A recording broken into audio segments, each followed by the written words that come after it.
Welcome back to the channel, everybody. We got a coyote down. Crazy times this winter for some reason. I'm just not having the success that I did last year and the year before.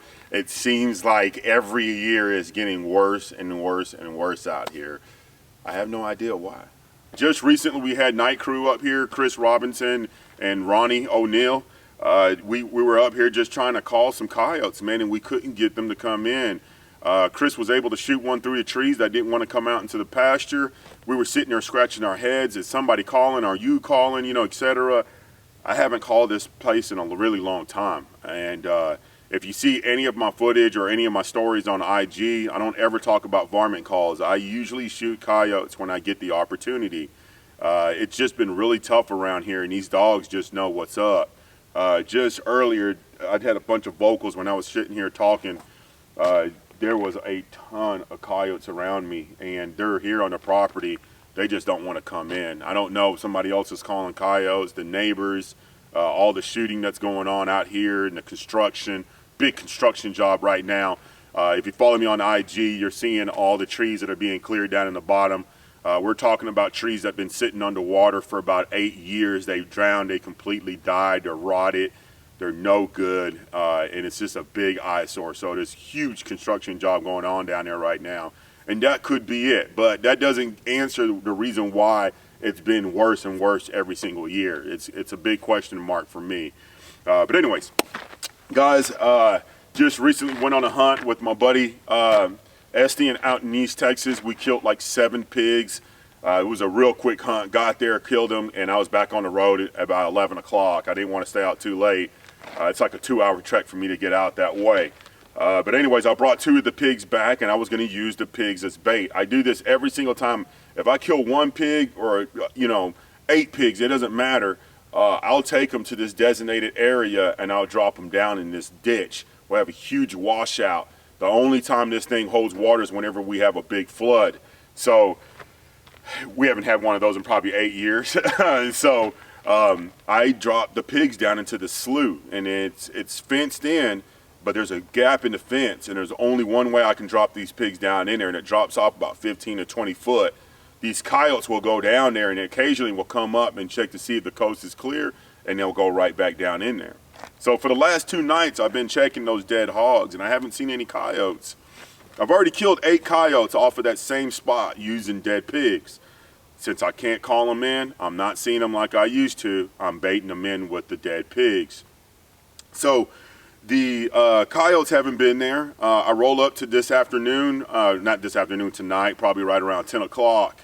And I didn't see anything, and all of a sudden a coyote popped out from the backside and started messing around with an armadillo. You're going to see that on the video.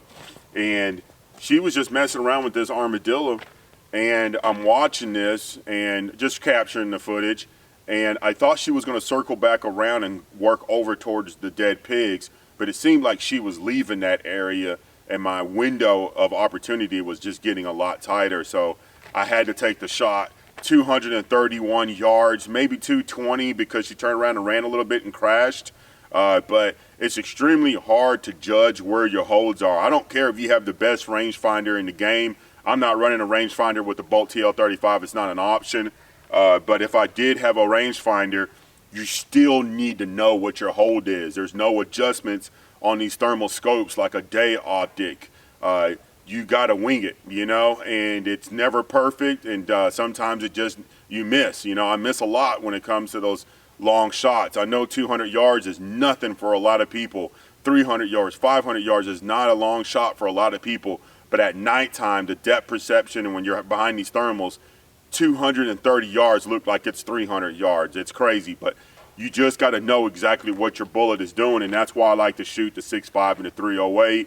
I just know exactly what those bullets are doing. So anyways, I held on mass right above that shoulder, right on her back, man. I tried to hold it steady. I squeezed the trigger, had connection. She spun a little bit and ran, crashed. Hit her right below the shoulder. You're going to see some of that in the footage that I have from my cell phone, and she went down. It was the only coyote there. Usually there's a few coyotes down there, but she was the only one that I've seen so far. The rig, I know a lot of people are going to ask about the rig. Let's talk about that. All right, folks, I'm not going to drag this out too long, but rifle's unloaded. There's nothing in there. We got a magazine in there, but as you can see, she's not loaded. She's safe. Guys, this is a Long Rifles Inc. 6.5 Creedmoor with a 20-inch barrel. I've already done a YouTube video on it. Chad up there at Long Rifles Inc., man, I think he's just an artist when it comes to building guns. But anyways, it's off of a Remington Action, dual ejectors with an M16 extractor. We have a Badger knob on here. Again, Hardy carbon barrel. It originally came in a Manners PRS mini chassis, but I got that swapped out because my boy Chet Dorman says, man, we need to try a different stock. So he heard me bitching about not having adjustment on length of pull. So he was like, man, maybe you should try out the PRS TCS. So he was able to get a PRS TCS in my hands. Thanks, Chet. And I fell in love with it immediately. We have a flat fore end here. The PRS mini chassis had a slight angle up on the front, and I had to install a Area 419 on it as well. But this one came with the Area 419. It's a little extended here at the end. It's really a competition setup is what it's targeting. You know, it's the PRS TCS. TCS stands for Tunable Chassis System. So those guys like to have the extended Area 419 rail there, but it doesn't bother me. We have the bottom metal, which is from Manners. Wide bed cheek pad here. The adjustable length of pull, we can actually add weights back here if we wanted to add, balance the rig out a little bit. I took the weight out because it's heavy enough in the rear. And also you can add weights to your Area 419 rail. We have the Bolt TL35 on here. We've already talked about that with an ADM mount. Trigger Tech trigger that I have right at a pound. We have the PR30S suppressor here. I got the... Sorry, I couldn't hear what you said. Sorry, could you say that again? I got this thing for Christmas and I don't even know how to control it. But anyways, we got BH Gear suppressor cover here, and we have the Slide Tactical Sling. I love this padded sling. I've been using it for a really long time. We got the Vortex tripod. It's the Radian with the ball head and the BH55 from Really Right Stuff upper plate for the Arca Swiss and Picatinny. My helmet is a Team Wendy XFL Carbon. We got Sordens for the Ear Pro. I got dual MH25s up here with a KVC bridge. And I'm going to tell you guys right now, oh, and an Anchor battery pack from my power supply. If you don't have a proper bridge, you're going to hate your setup. That's all I'm going to say. It's really difficult to run these setups if you have no type of adjustments on your bridge. This bridge allows me to adjust the width. Also, my eye relief with the G24 Wilcox mount, I have adjustments.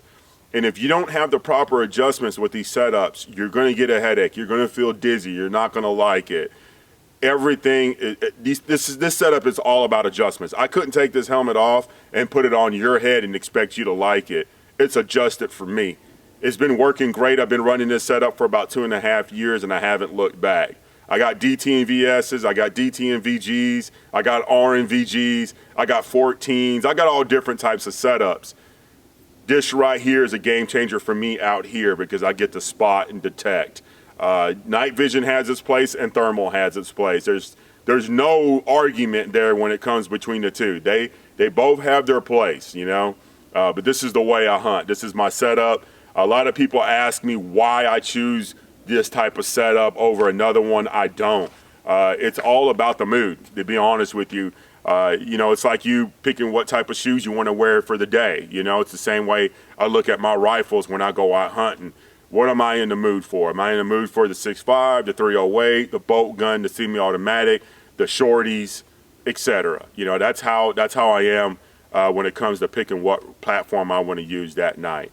Enough of me talking, guys. I just wanted to share this with you. I know a lot of people are always asking a bunch of questions. This, that, what's your setup? What happened? Why did you shoot this coyote? What's going on? Well, here's the full story. Let's show you guys the hunt.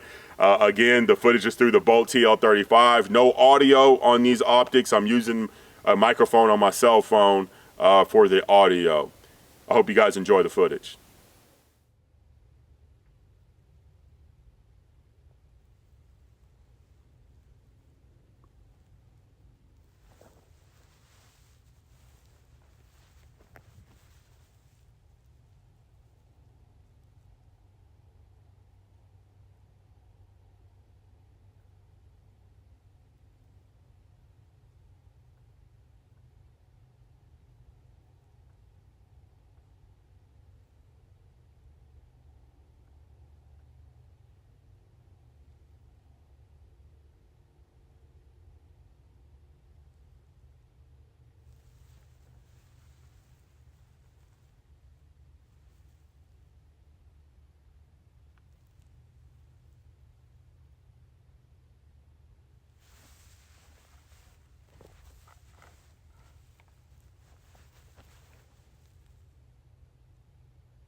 All right, folks, I hope you enjoyed the clip. You know, she didn't go down instantly. We always want these animals to go down with that perfect shot, right? And sometimes it doesn't happen. And this time she soaked it up. She turned around, she tried running out of there, and she went down pretty quick and died right on the spot. You know, if we had that perfect shot every single time, you know, the whole world would be perfect, right? But anyways, I'm doing my best to deliver the content.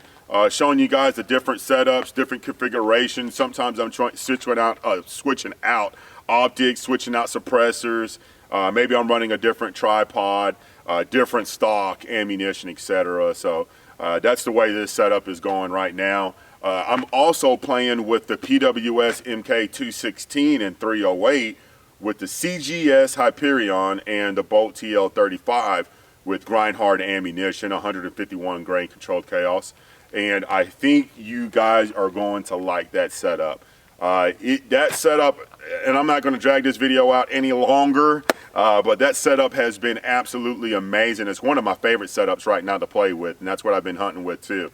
So we'll be doing a video on that, and we will also be doing a video on the CGS Hyperion suppressor. That thing, I've been hearing so much about it. It's nothing new, but the hype is there. And I said, man, let me get my hands and play with one of these things. And I was extremely nervous, you know, 3D printed, you know, titanium, you know, I'm like, oh man, what are they thinking, you know?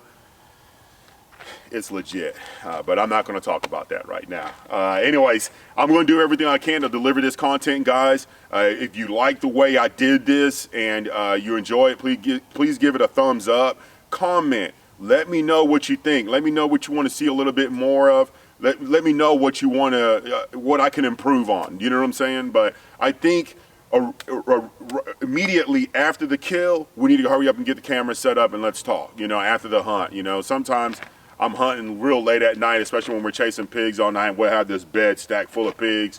I'll do my best to try to get the camera out and talk about it as fast as I can because sometimes I'm just too damn tired to even talk. But anyways, I'm doing my best, guys. Again, censorship is at an all-time high right now, and I don't know how long this train's going to go, man, but I'll ride it as long as I can. I hope you guys enjoy yourselves. Happy New Year, all right? This is New Year's Eve right now. Where we're at right now?